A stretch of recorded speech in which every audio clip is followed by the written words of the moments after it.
uanzishi wa shirika hili linaitwa SOT. Niwapongeze kwa kazi ambayo mmeiona ya kutetea haki za watu. Watu ni sehemu moja kama ya utukufu fulani, kwa sababu pindi Mungu anaomba akasema tumfanye mtu kwa mfano wetu na kwa mfano wa Mungu alimuumba mwanadamu. Kwa hiyo ndio maana sheria ya haki za binadamu inasema kila mtu uzaliwa huru na haki, na yeye mmejikita kwenye kuangalia haki za binadamu zikoje. Ina maana mmejikita kwenye katiba ya Jamhuri ya Muungano wa Tanzania.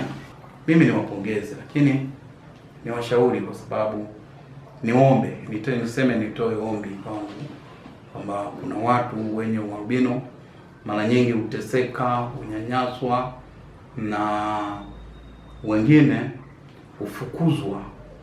Wakina mama wanapozaa watoto wenye ualbino, kukataliwa majumbani kwao kwamba mtoto huyu sio wa kwetu, mtoto huyu umezaa labda na Mchina au umezaa na shetani. Kwa hiyo mwingine anasema kwetu wa namna hii hawapo. Kwa hiyo ni mambo makubwa sana ambayo yanayotukabili hasa sisi watu wenye ualbino.